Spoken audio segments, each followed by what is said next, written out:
What's up, y'all? It's your girl Chanel from Complex Simplicity, and I hope that you're having a lovely Sunday. Please excuse the wrinkled shirt. I'm in the house. It's a kickback day for me, makeup free, as you can see, how I like to be in my home. But I wanted to come on. I haven't done a vlog in a few days since I put out my whole new t-shirts or new Complex Simplicity apparel shirts that are available for sale. Sometimes I like for certain vlogs, postings that I do to resonate with you all, so you have enough time to get you one. It's a music lover, black on black tee, off the shoulder tee, long sleeve tee, and a V-neck short sleeve tee. So have at it, support your girl.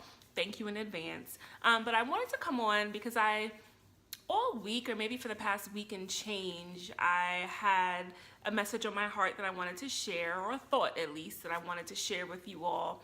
After watching Kylie's new docu-series, I want to say, after watching a majority of the episodes, I love the friendship that she has with Jordan, who is seen on the show from beginning probably until the season finale. And one thing that stuck out to me was the fact that it seems like Jordan may be putting her life on hold to be that supportive friend, ride or die for Kylie. And it reminded me of a few people in my life that I know who I've seen do this very same thing. Not that I know people who are famous or who live to the degree that Kylie lives, but just in general everyday life, I have to say I have seen this a time or two before and continue to see it. And you know, Jordan is a model. She's representing for the normal figure, fuller figure, curvier figure women out there, and it seems as though there are other career goals that she may have for herself, but for whatever reasons, she seems to be okay, and I could be wrong, but from what I gather, she seems to be okay with kind of putting her stuff on the back burner or on hold to travel the world with Kylie and keeping Kylie company with all the many business ventures that Kylie's doing. And in some ways, Kylie, because they're young girls, they're still like 19, 20-ish, Kylie may be a little bit more needy in the sense of feeling that she needs to have her friend around or her best friend around for the full ride at all times. And I can get that to some degree. I could only imagine when you are exposed to the public in that way, you're famous, you know, your platform is huge, how it could be a lonely world because you never know who really has the best of intentions as far as why they want to be your friend, get to know you, spend time with you. And Jordan is someone who she's known from her childhood growing up. However, I think it's important for all of us to recognize that even if we may be a little further in life when it comes to career and success, money, all those kind of things, it doesn't mean that our best friends always want to go along for the ride forever with us. And I'm hoping that at some point Jordan figures out her own way and finds the balance where she can be a supportive friend, but at the same time take care of her own business, set her own career up, achieve her own goals in life, and not always feel like she has to tag behind Kylie. And like I said, I know some people in my life who kind of play this role with one another. There's one who may play the role of Kylie where, you know, there are a lot of things going on for you in your life. And then there's another that may play the role of Jordan where they have the world, like the world is their oyster, right? Talented people, it's at their fingertips, but they're choosing to back and support to the other extreme, you know, their friend, where it seems like they're putting their own personal dreams to the side. And maybe for those who play the Jordan role, maybe it's because they have their own fears of really taking their wings and flying and soaring. You know, maybe it's that they feel that the friendship will change if they do their own thing, which may mean that they won't be around as much. Maybe they like that whole codependent kind of relationship. I've always been the type of woman, and even when I was younger, the type of girl where I love to have my friends around, but that's not going to stop me from doing what it is that I want to do. Just last Saturday, I told y'all I was for Dolo at the Tank concert. I invited 2 girlfriends to come. I would have loved if they could have enjoyed and had that experience with me, you know, because we're all Tank lovers. But at the end of the day, just because they couldn't go, that wasn't going to stop me from going and having a great concert moment and having a great vlogging moment. You know what I'm saying? I'm okay rolling for Dolo.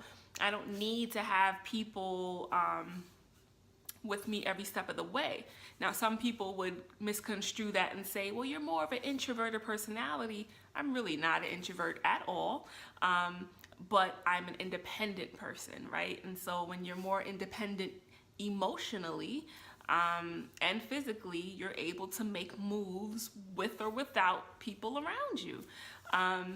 And I always had that mindset of I'm not going to let anyone deter me from achieving any goals that it is that I have.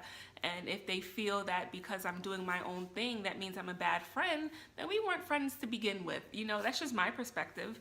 I think we should all want to cheer and root each other on and push each other to achieve what it is that we really want to make of ourselves in life, whether that's career goals, whether that's relationship, marriage goals, whether that's just personal goals you have, spiritual goals. Like, we should be each other's cheerleaders for all those things. It shouldn't be where, in my opinion, we need to have one another around all the time because I'm codependent, so I need you here because I can't function if you're not in my life, if you're not helping me, you know, with my day-to-day life. And I think it's kind of selfish, actually, to hold your friend hostage out of your own needs, as opposed to encouraging and supporting them to follow their own dreams and achieve whatever it is that they want to set out to do for their own lives. And I'm hoping that, you know, Kylie at some point and Jordan are able to figure it out. They're still young, they're still teenagers, so to speak. But for those of us that are in our 30s, 40s, and above, because like I said, I know some people who kind of experience this, and I've seen live this and continue to see live this. At some point, you know, everybody has to find their own way out here. Yes, it's great to have friends, and to some degree we need one another. At the end of the day, though, everybody has to figure out their own lives for themselves and do what is best for them.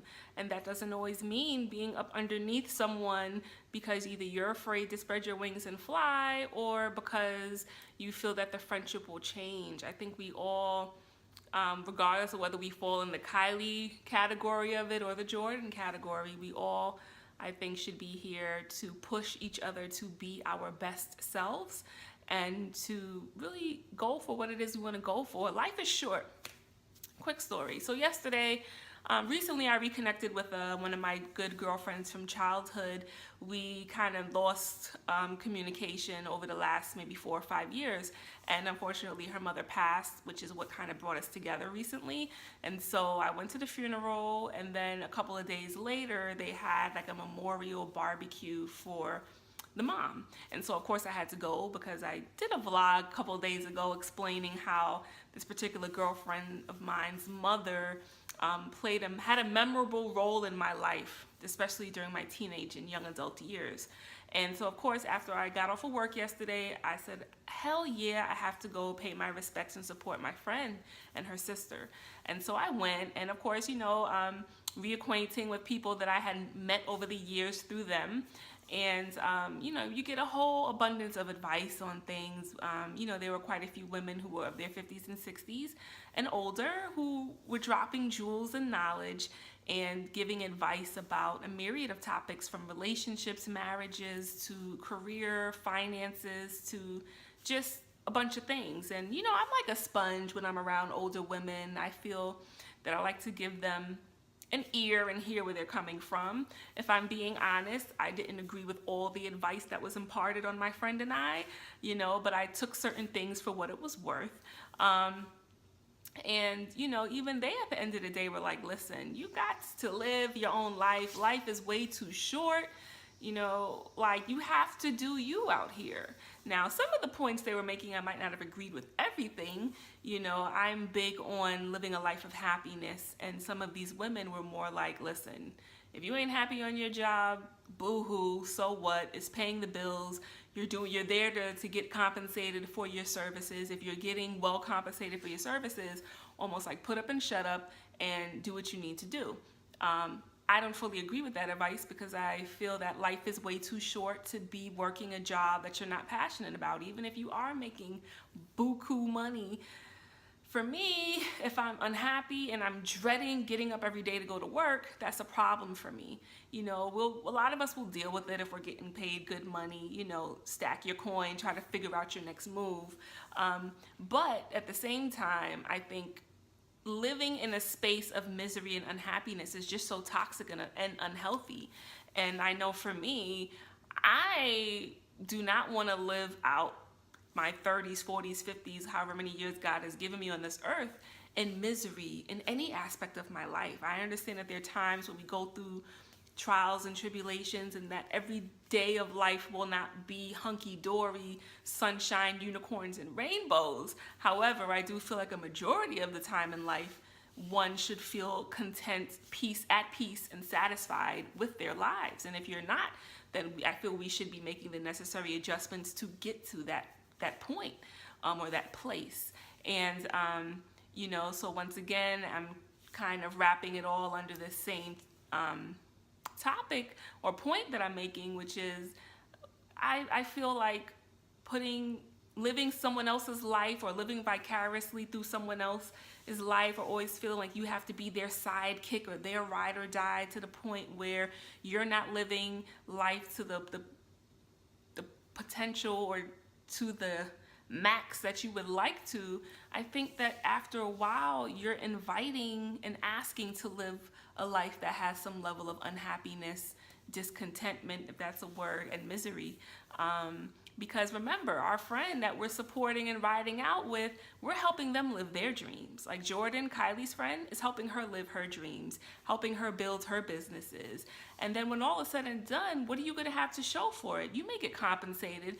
Maybe you'll get a couple of coins tossed your way. Or maybe you'll have the satisfaction of saying, I helped to create this, or I supported my friend through this.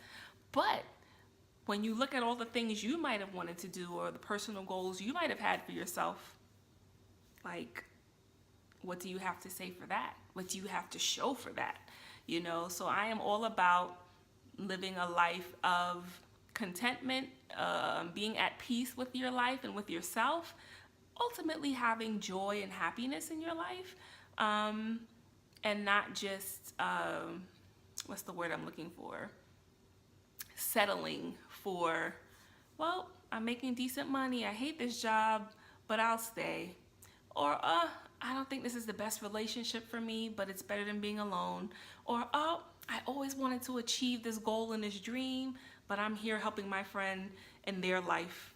So I'm just gonna forget about those things and just be here doing this. Like, y'all, we only got one life to live, and most people wouldn't do that for you. Always know that most people would not stop their lives, put their dreams and life goals on pause for you. So please don't do that for anyone else.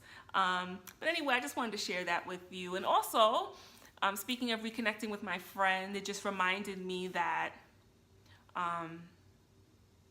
y'all, communication is everything. I asked my girlfriend yesterday, like, yo, like, I was wondering for all these years, like, what happened? We didn't have any argument. It wasn't like this dramatic incident as far as why we kind of stopped hanging with one another. And come to find out, it was you know, my girlfriend felt, well, I thought that, you know, you wouldn't have, like, the relationship changed because of this. I'm not going to air out our business, but I thought that the relationship changed because of this particular thing. When all we had to do was talk about it 5 years ago and would have remained in one another's lives, right? So my encouragement to you is just, if you find that you're kind of growing apart, or not even that you've grown apart, if you find that out of nowhere it seems like, where's my friend? Like, did something happen? What's going on? You know, just have a conversation about it, because half the time it's something that was so simple, and maybe something that one party might have misperceived, so to speak. And I'm learning that a lot of us out here also intentionally push friends away, push each other away for whatever reasons. And I've been encountering this more than not, where certain friendships I've had, some of my girlfriends I felt pushed me away, and it wasn't that I did anything or didn't do anything, it was their own stuff. And so, you know, communication is just everything, folks. Like, I'm that type of girlfriend. I'm checking in, I'm trying to see how you're doing. But at the end of the day, you know, if we don't really make efforts to communicate, then it could be in the case where something tragic happens which reconnects you or reunites you with a friend. And as I always say, I probably said it already 4 times in this vlog, life is way too short. And I don't know about y'all, but I'm not really trying to continue to reconnect with people because of tragic things that have happened. I want to be able to celebrate the good times with people, and just maintain relationships and friendships that you feel are worth maintaining. Now, if you've had conflict with people in the past and you try to talk about it and just really, for some reason, just didn't move forward, that's different. I do feel like not everybody is meant to stay on the ride, but at the same time, if you find it's those cases where it's like there was nothing dramatic that happened, there was no beef, there was none of that, but we just kind of fell out of communication, somebody please pick up the phone, call, text, email, whatever, you know. Life is too short. But anyway, I just wanted to share those thoughts with you. Thanks so much for the love as usual, and please continue to head to complexedsimplicity.com. And until next time.